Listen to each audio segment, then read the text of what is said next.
Uh, Hello guys, let's start off with May June 2024 paper 1-1 O level physics. ठीक है? Paper question number 1 states that a measuring cylinder containing water is placed on a top pan balance. An object is placed into the measuring cylinder. What is the mass and what is the volume of the object? अच्छा, initial volume हमारे पास 7.5 है around and the mass is 20. और जब ये object इसमें add किया तो object के ऐड करने के बाद जो वॉल्यूम है ये 17.5 रीच कर गया और मास 54 रीच कर गया. तो जो मास ऑफ ऑब्जेक्ट हो गया वो हमारे पास माइनस करके आ जाएगा, that is going to be 34. A और बी तो यहीं रिजेक्ट हो जाते हैं ऑप्शंस. अब हमारे पास वॉल्यूम की जहां तक बात है तो 17.5 minus 7.5 will give you the volume of 10. That only leaves me with C, and C is the correct answer for this one. Moving on. Next part में क्या बोलता है? What is a vector quantity? So if you realize distance is a scalar quantity, force is a vector quantity, mass is a scalar, speed is a scalar. So it leaves us with only force, that is a vector quantity. और ये एक factual knowledge है, आपको ये बात याद होनी चाहिए. एक लिस्ट है जिसमें आपको सारी क्वांटिटीज मेंशन है. येट अगेन आप पूरे सिलेबस में साथ साथ उनकी क्वांटिटीज के बारे में पढ़ भी रहे होते हैं. अच्छा, the table shows the distance travelled by the car each 2 seconds time interval during a 12-second period of its journey. Which statement describe the motion of the car?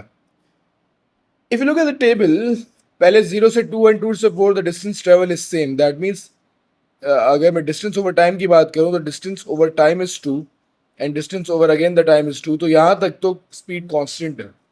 So from 0 till 4 the distance over time is same. तो speed is constant, which allows me to safely cut the option C and D, क्योंकि उधर वो बोल रहा है कि वो rest पे है. Although the distance is being travelled तो वो रेस्ट पे तो नहीं हो सकती. ठीक है जी. वेयरएज आगे बढ़ते हैं.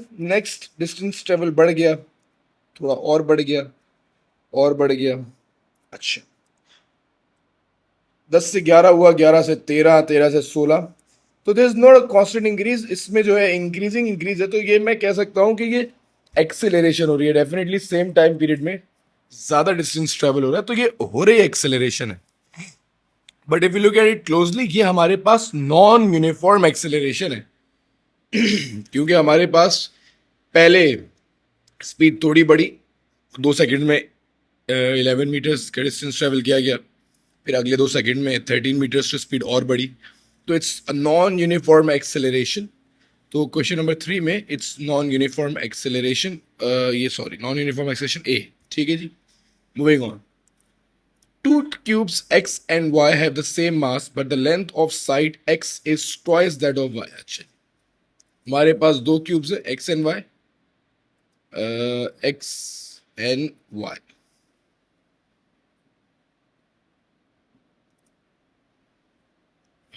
एक क्यूब x ले लेते हैं. ठीक है, लेट्स कॉल इट x. और इसी पे एक क्यूब y ले लेंगे. ठीक है, ये x हो गया, ये y हो गया. ठीक है, just to understand such.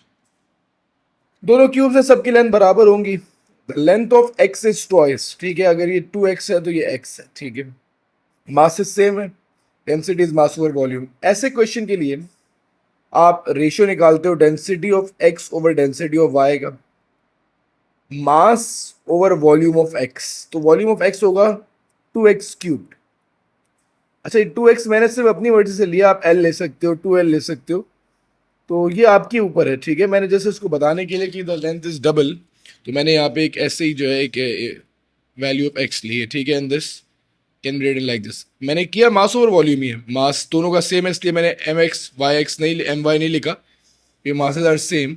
Where as volume इसका 2x to the power cube किया, क्योंकि हमारे पास इसका जो लेंथ है वो डबल है. l क्यूब होता है वैसे volume of cube. Solve it up, आपके पास वैल्यू आ जाएगी 1/8 एंड दैट्स इट. क्योंकि ये एक्स क्यूब मास कैंसिल हो जाएगा, तो 1/8 and 1/8 is 0.125. That is going to be your answer for the question number 4. ये हमारे पास density of x over y आ जाएगी. ठीक है, an object slides down the frictionless slope as shown. ठीक है, ऑब्जेक्ट स्लाइड डाउन करता है फ्रिक्शनलेस स्लोप से As the object presses on the surface pushes back on the object. ठीक है जी. In which direction does the surface push back on the object? Okay, there's a surface, the object is being pushed back. That's basically they're talking about the normal reaction force. और normal reaction हमेशा हमेशा perpendicular to the surface लगता है. Perpendicular to the surface लगता है, opposite direction of the surface. तो अगर मैं ऑप्शन ए की बात करूं, नहीं, बी नहीं, डी नहीं, 90 डिग्री पे ऊपर की तरफ जो लगने वाली फोर्स होती है वो नॉर्मल रिएक्शन होती है. एंड देयरफॉर जो आंसर होगा इसका भी वो सी हो जाएगा. That's it for question number 5. अच्छा जी, क्वेश्चन नंबर 6 में क्या बात कर रहा है कि a car traveling on a straight road breaks and comes to stop. Which law gives the expression for calculating the thinking distance and gives a variable that affects the thinking distance? Okay. When it comes to thinking distance, बेटा सोचने के distance को, like when you're like thinking of applying brakes, the variable that affects the thinking distance is only going to be the speed of the car in this case. Sir खुद सोचिए ना, अगर speed ज़्यादा है तो सोचते दौरान गाड़ी ही तेज़ है तो डेफिनेटली ज़्यादा डिस्टेंस ट्रेवल हो जाएगा. अगर मैं स्लो हूँ और मैं थोड़ा एक आध सेकेंड सोच रहा हूँ तो मेरा डेफिनेटली मेरी स्पीड कम है तो डिस्टेंस भी कम ही गाड़ी ट्रेवल करेगी या एक जैसा कर लेगी. ऐसा थोड़ा नहीं हो सकता.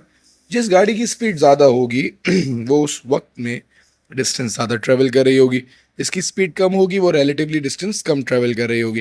तो हमारे पास थिंकिंग डिस्टेंस जो होगा वो स्पीड ऑफ द कार से इफेक्ट होगा. इस expression is very simple. Stopping distance is basically the sum of thinking distance and braking distance. अब आप अगर सिर्फ और सिर्फ थिंकिंग डिस्टेंस की बात करें तो स्टॉपिंग डिस्टेंस में से ब्रेकिंग डिस्टेंस को when you subtract that you get the thinking distance. तो stopping distance minus braking distance will leave me to an option D, जो कि मुझे लगता है कि is the correct answer for this one. Question number 6, I guess it's D. Moving on. The unstretched spring of length 15 centimeters, एक unstretched spring है, इसकी length 15 centimetres है, and it stretches, ठीक है जी, स्ट्रेच होता है and the length becomes 19 centimeters since the extension is 4. तो length 19 centimetre हो जाएगी इसकी on a weight of 6 newtons, ठीक है जी. The spring does not exceed the limit of proportionality. तो force और extension जो होंगे they are going to be directly proportional. What is the total length of the spring when the weight is 3 newtons? अच्छा, अगर 6 Newton पे extension 4 है तो half of that is 3 Newton. इस पे एक्सटेंशन जो हो जाएगी वो हमारे पास 2 सेंटीमीटर हो जाएगी. 2 सेंटीमीटर. सो हमारे पास जो है एक्सटेंशन जब 2 सेंटीमीटर हो जाएगी तो देयरफॉर अगर ओरिजिनल लेंथ 15 सेंटीमीटर की है and extension is 2 centimeter, so the total length that is of the unstretched spring, the spring over when the weight is 3 newtons would leave me to be 17 centimeter in this case scenario. ठीक है. अगर कोई f is equals to kx से करना चाहता है तो more than welcome है जी. आप सबसे पहले फोर्स की जगह पे 6 रखेंगे, एक्सटेंशन की जगह पे 4 रखेंगे, k की वैल्यू निकालेंगे, 3/2 आ जाएगी. फिर अगेन अब हमारी फोर्स 3 हो चुकी है, k की वैल्यू हम लोग निकाल चुके हैं, अब एक्सटेंशन निकालनी है, आपकी x की वैल्यू 2 आ जाएगी. जब एक्सटेंशन 2 आ जाएगी 3 न्यूटन पे, then you just add it to the original length and eventually you'll get the same answer of 17 centimeters. No issue in that. अच्छा. Which statement describing the motion of force about a pivot are correct? Question number 8. The moment of force is a measure of turning effect of force. That absolutely makes sense कि भाई turning effect of force ही होता है. The moment of force is equal to the force in times the perpendicular distance from the pivot. Yeah, that also makes sense कि भाई it is the product of force and perpendicular distance from the pivot. The moment of force is equal to the force times pressure on the pivot, and that's never heard. तो इसका option will be A, क्योंकि force pressure का कोई product नहीं होता. Pressure is basically equal to force over area and this nothing related to that. Moments से इसका कोई ताल्लुक नहीं. Okay. 4 objects have identical shapes but different distribution of mass. The center of gravity of each object is shown by the dot marked G. Which object is the most stable? अच्छा. Let's say there are 4 objects as shown. ठीक है. They're equally shaped objects. The mass distribution is different. So in such A case जिस भी object का centre of mass ground से सबसे करीब हो ग्राउंड से सबसे करीब हो, that object is classified as the most stable object in around these four options. सबसे करीब जी ग्राउंड की जो है that is in option C, which makes it the most stable object. So stability depends upon the center of mass and the distance of center of mass from the surface. If the center of mass is closer to the surface, then the object is tend to be more stable. Moving on. The object of mass 5 kilograms is pushed up a slope at a steady speed of 2 meters per second, which calculation gives the change in gravitational potential energy from the bottom to the top.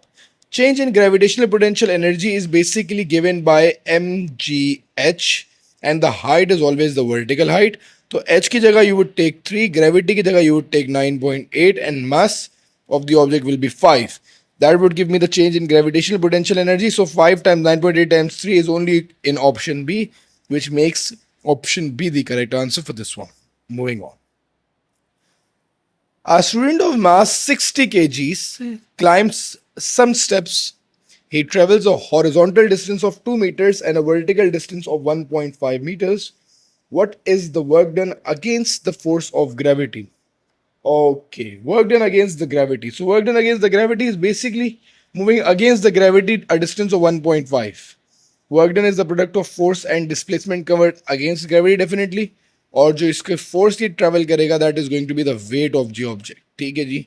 And the distance is going to be 1.5, क्योंकि gravity के against बात करें ये हम लोगों ने specially notes में जो है कवर किया था इसी केस को. I am getting my answer as 882, which leaves me my answer should be 880 in two significant figures.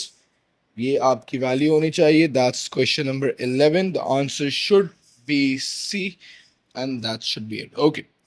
Which method of producing electricity does not involve a turbine? ठीक है. Turbine basically movement वाले parts जो definitely turbines होते हैं. Wind generators में there are turbines. Nuclear power station में yet again there are turbines. उसी की मदद से वो स्टीम फिर इवेंचुअली जो है घुमाते हैं. And then hydro electric power station again there are turbines. Solar cells में कोई ऐसे मूविंग पार्ट्स नहीं होते. And that leaves us with an option of question number 12 कि भाई solar powers are the objects that does not have turbines. Okay. The input power of a lamp is 6 watt. The lamp wastes 2.7 joules of energy in 3 seconds. What is the efficiency? Okay. Efficiency is basically useful power over total power times by 100. So again the input power is going to be 6. Wasted अगर हमें निकालना चाहूँ तो power is basically energy over time. So 2.7 divided by 3. 2.7 you divided by 3 you would get 0.9. That is the wasted energy. So that leaves us with the useful energy of 5.1. And then that's it. I guess इन्होंने multiply by 100 नहीं किया. When you divide 5.1 by 6 you would get the value of 0.85 as an answer. Sir ये जो है ये wasted power देगा. आपको useful ऊपर न्यूमरेटर में रखना होता है. Divided by the total times by 100, या like in this case do not time by 100, and D part is going to be answer. That is question number 13. Alright, question number 14 states that a camera is taken underwater and left at the depth of 8 meters. What is the total pressure acting on the camera? Alright, there's an atmospheric pressure, there's a density, total pressure. अच्छा, remember the fact कि total pressure का हम लोगों ने एक formula पढ़ा था that it is equal to the atmospheric pressure plus the rho gh. So atmospheric pressure हमारे पास 100,000 है, density 1000 है, gravity 9.8 है, and the depth is 8. I would recommend just plug the whole thing in a calculator. 100,000 plus 1000 multiplied by 9.8 times it by 8, you would get the value of 178400. I think that's D, 178000. ये आपके पास value आ जाएगी for the total pressure acting on the camera. In which examples are the particle in fixed position that's a free mark. Liquid में नहीं हो सकते, air में नहीं हो सकते, वाटर वेपर में नहीं हो सकते, so that's solids, ice and ice cubes में ही ये फिक्स पोजीशन पे हो सकते हैं. A gas expands slowly and its temperature remains constant. Okay. What happens to the gas particle? अच्छा, if the temperature remains constant ना, तो ये बात आपने याद रखनी है कि स्पीड चेंज नहीं होती. Speed is unchanged for a gas जिसका टेम्परेचर चेंज ना हो रहा और एक्सपेंशन हो रही है, definitely they will move further apart. So average speed decreases नहीं हो सकता, डिक्रीजेज नहीं हो सकता, रिमेन्स अनचेंज हो सकता है, डिक्रीजेज नहीं हो सकता. वैसे तो ऑप्शन सी रहता है, या they move apart and then eventually the average speed does not change, क्योंकि टेम्परेचर जो है वो काइनेटिक एनर्जी से डायरेक्टली रिलेटेड होता है. अगर आपका टेम्परेचर चेंज नहीं होगा तो ऑब्जेक्ट की काइनेटिक एनर्जी और स्पीड वेरी नहीं करती. Question number 17. The air in each four syringes is slowly compressed that the temperature of the air stays constant. The volume before and after comparison for each syringe are given in the table. The air in all four syringes is initially the same pressure. Which syringe shows the smallest change in pressure?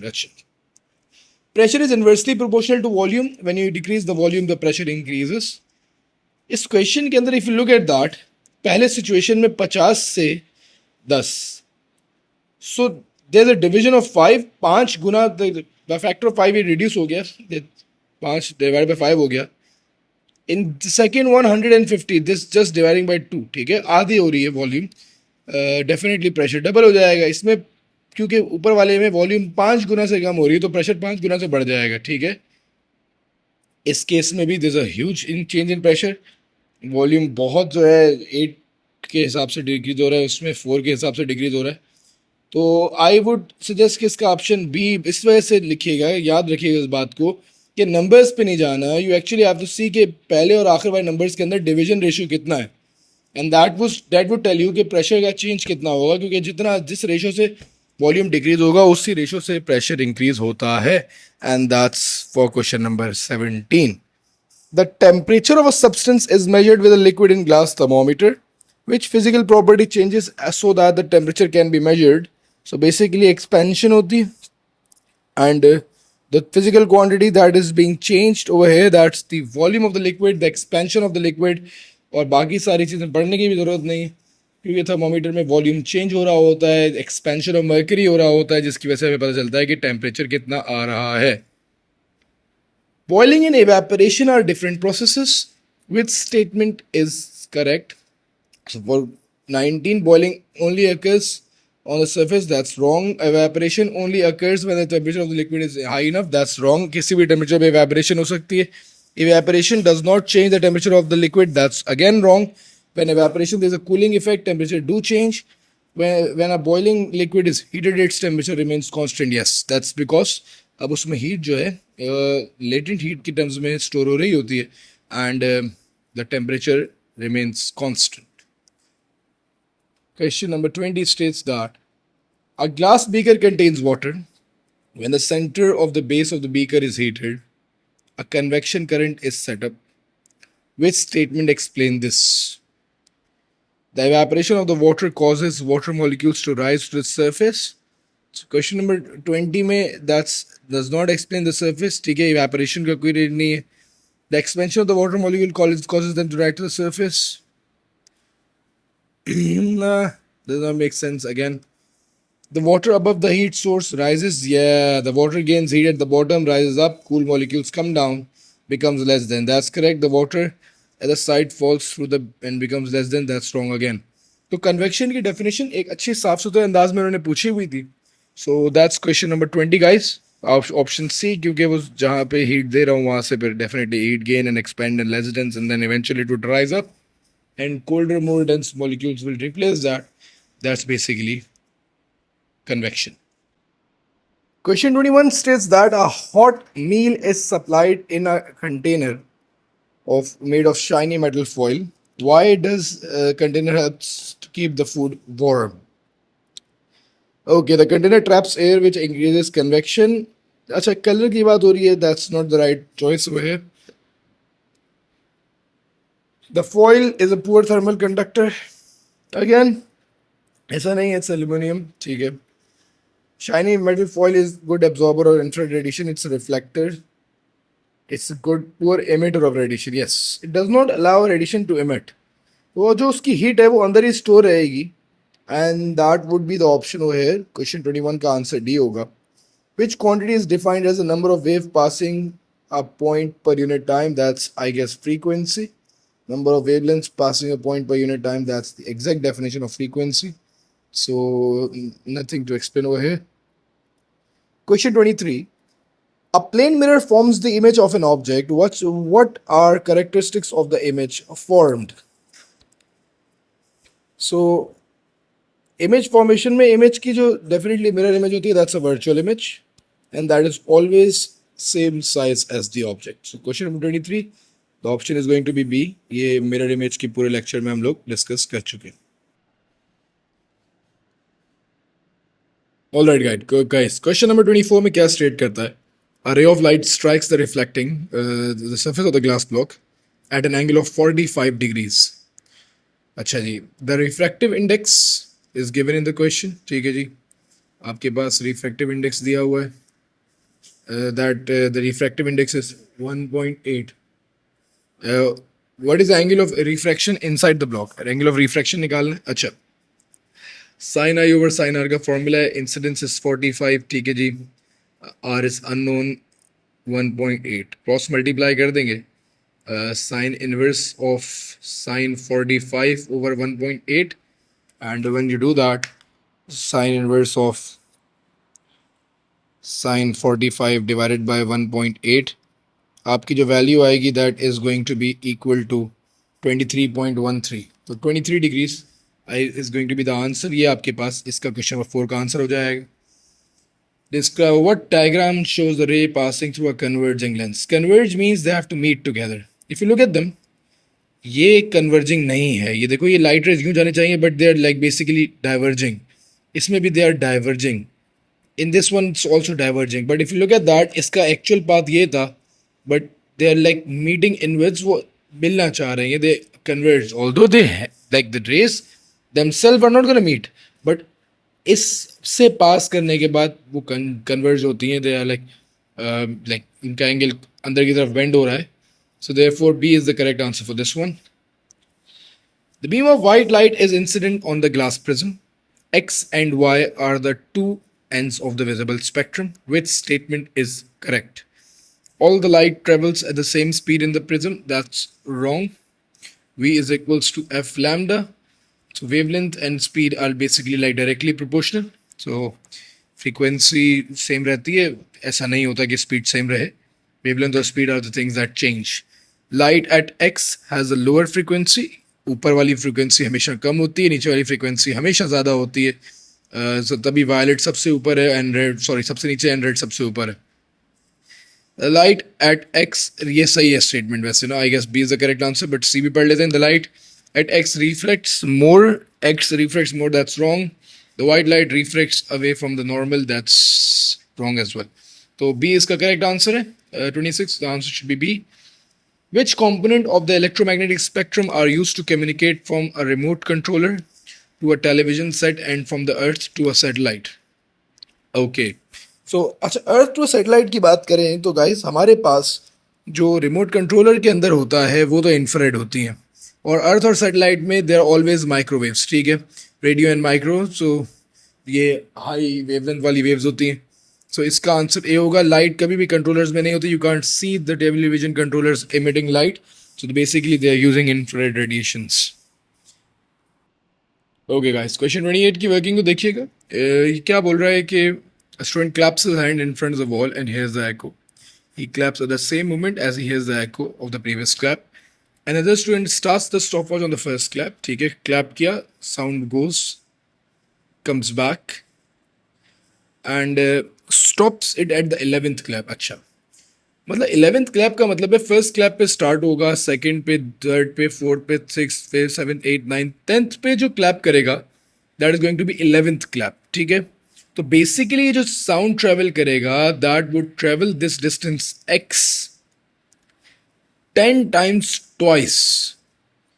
मतलब जाने और आने का distance जो है that is 2x, और ये 10 बार travel होगा, और बोलता है the reading on the stopwatch after this complete time, ये टोटल डिस्टेंस ओवर टाइम की बात कर रहा हूँ, time is going to be 9.4, speed is equals to पूरा distance that's 10 times 2x over time किया मैंने, स्पीड की वैल्यू ने 320 दी हुई है, is equals to 20x over 9.4, you cross multiply that, you would get the value of x as 150.4, so 150 is going to be the correct answer.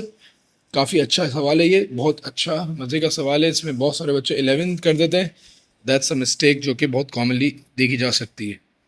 All right, a compass is placed close to a strong magnet and pivots to the position shown. Which type of magnet is the compass needle and what is pole X? Okay, so compass needle is basically always a permanent magnet.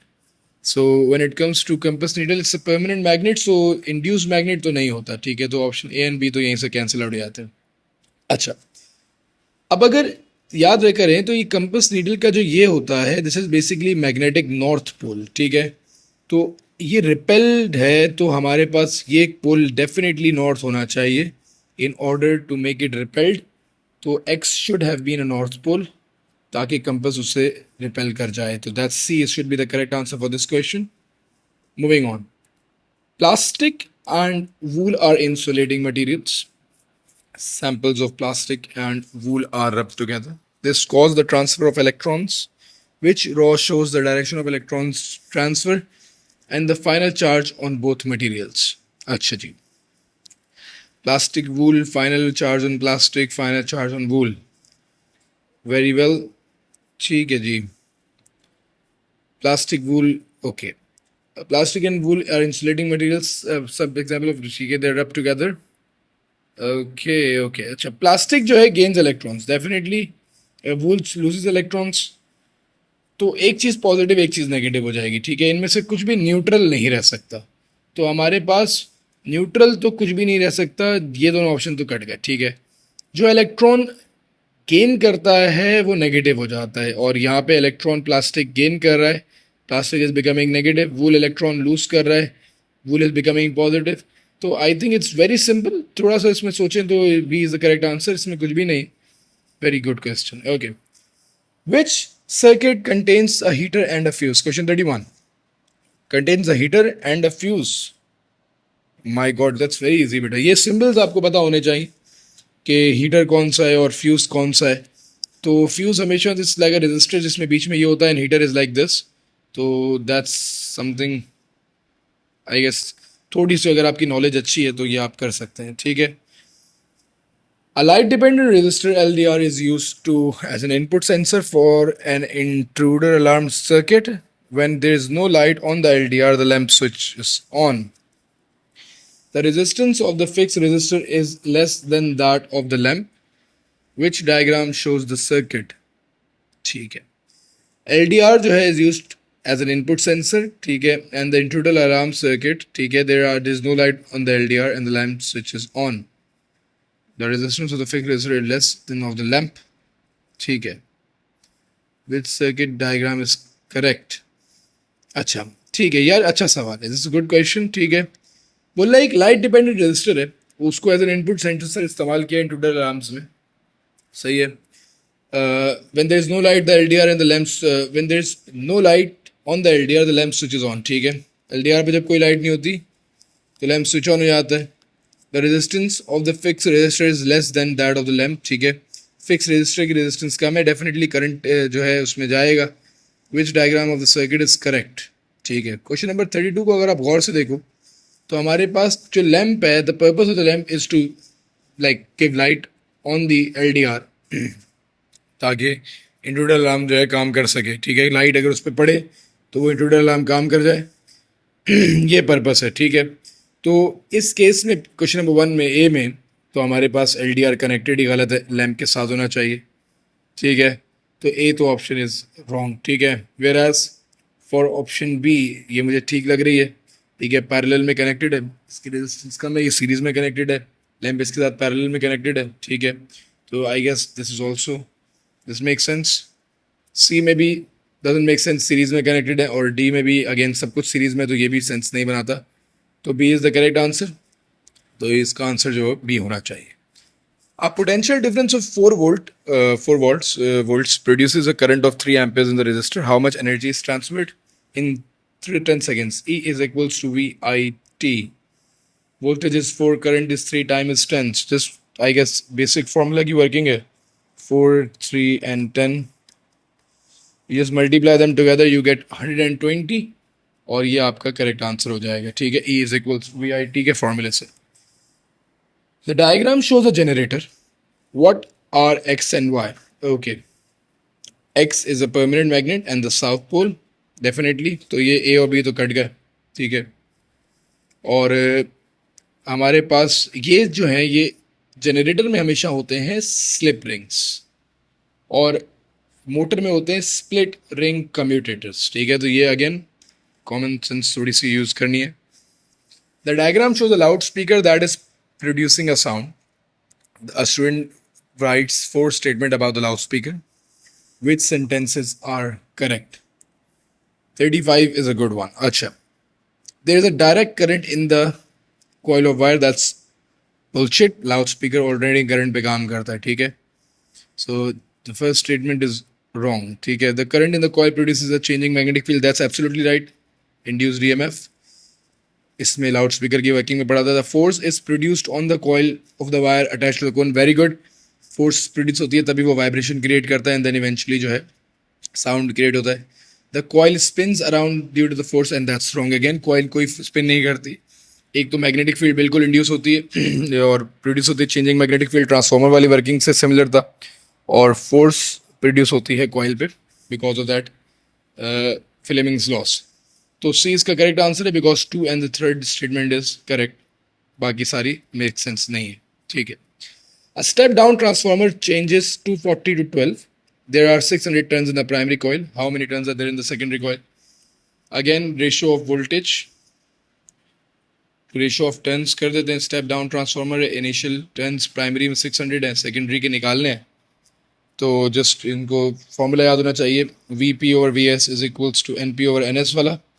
ठीक है. You need to multiply that and then divide it by 240. You would get the value as 30 after that and the value is going to be 30 for this. आपके पास step down transformer की working में 30 आ रहा है. Alpha particles are directed at a thin gold foil. Alpha particles thin gold foil पे direct करते हैं. Only a very small proportion of alpha particles are deflected through very large angles. Which fact about the nuclei of the gold atom is not a conclusion of this experiment? Which fact about the nuclei of the okay? They are surrounded by mostly empty space. That's right. ये है. ठीक है. Atom is mostly empty होता है. They are very small. बिल्कुल ऐसा ही है. They contain mass. Most of the mass of the atom बिल्कुल ऐसा ही है. सेंटर में सारा मास और चार्ज होता है. ये तीनों रिजल्ट्स थे. They contain proton and neutron. ये गोल्ड फॉइल एक्सपेरिमेंट का रिजल्ट नहीं था. ठीक है. गोल्ड फॉइल एक्सपेरिमेंट का ये रिजल्ट नहीं था कि हमारे पास जो है अल्फा पार्टिकल डिफ्लेक्ट हुए लार्ज एंगल में तो एटम के अंदर न्यूट्रॉन्स होते हैं. सिर्फ प्रोटॉन्स तक की बात थी. तो दी आंसर जो है ऑल्दो ये सही है बट इस इज़ वेरी कन्फ्यूजिंग कि ये दी गोल्ड फॉइल एक्सपेरिमेंट का रिजल्ट नहीं था. There were 3 reasons. Atom is mostly empty. All the charge and mass is concentrated at the centre and it is very small in size. तो proton neutron का जिक्र उसमें नहीं पढ़ा हम लोगों ने. ठीक हो गया. A radioactive source emitting only gamma radiation is placed in front of the radiation detector, which measures the count rate. What must cause the count rate to increase? Gamma radiation से ठीक है, increase करवाना है. अच्छा जी. A thick sheet of lead placed between the source and the detector. नहीं यार, इससे तो कम हो जाएगा. ठीक है. A strong magnetic field placed between source and detector. इससे कुछ भी नहीं होगा क्योंकि gamma is undeflected by magnetic और इलेक्ट्रिक फील्ड. रेडियोएक्टिव सोर्स अलबत्ता करीब ले आऊँ तो जो है ज़्यादा आ जाएगा. अच्छा, अब बच्चे यहाँ पे एक बात बोलते हैं सर कि ऐसा कैसे, गामा की तो बहुत ज़्यादा रेंज है. देखो बेटा, ये गामा पार्टिकल है, ये डिटेक्टर है. गामा निकल रहा है हर तरफ से. ठीक है जी. सारे डिटेक्ट नहीं होंगे. अगर मैं इसको उठा के यहाँ मूव करता हूँ तो जो हिटिंग गामा रेडिएशन होगी सोर्स से निकलने वाली, उनकी अमाउंट बढ़ जाएगी. That causes more gamma to be detected which will eventually increase the rate. तो ये नहीं है कि गामा ज़्यादा निकलेंगी या गामा कम निकलेंगी, नहीं नहीं, गामा की डिटेक्शन का रेट उससे जो है बढ़ जाएगा। डिटेक्टर मूव फर्दर अवे से कम हो जाएगी, क्योंकि डेफिनेटली वो स्प्लिट हो जाता है। डिटेक्टर ना डेफिनेटली उसके अंदर जो जाएगा वही डिटेक्ट करेगा ना, या साइडों वाला भी डिटेक्ट कर देगा। तो ये चीज़ थोड़ी सी जो है इसमें होती है कि सोर्स के जितना करीब जाते हो तो उतने ज़्यादा बीप्स बढ़ जाते हैं जीएम ट्यूब के। तो ये हम लोगों ने एक्चुअली भी एक्सपीरियंस किया है। तो ये very it's good question as well. Nuclear fusion is one source of energy. What is nuclear fusion? So, what is nuclear fusion? The decay of the radioactive nuclei. Nuclear fusion is basically joining of nuclei to make a larger nuclei. So, 39 is very simple. It's just a definition of fusion. Which statement is correct? The orbital speed of the Earth around the Sun is 2 pi d over orbital period. I guess it's not 2 pi d, it's 2 pi r. So, that's wrong. The orbit of the Earth around the Sun is an ellipse. Very well, ellipse C orbit है, बिल्कुल सही statement मिल गई हमें. B is the right answer. But the Moon takes approximately 1 month to orbit the Sun. ऐसा नहीं है, it takes 1 month to orbit the Earth. Light from the Sun takes 5 minutes to reach. ऐसा बिल्कुल भी नहीं है, it takes around 8 minutes to reach 500 seconds. तो 500 seconds का time period है, that's about 8.3 minutes. So ये हमारे पास नहीं है. B is the correct answer. That's it for May June 2024 paper 1-1 O level physics. Thank you.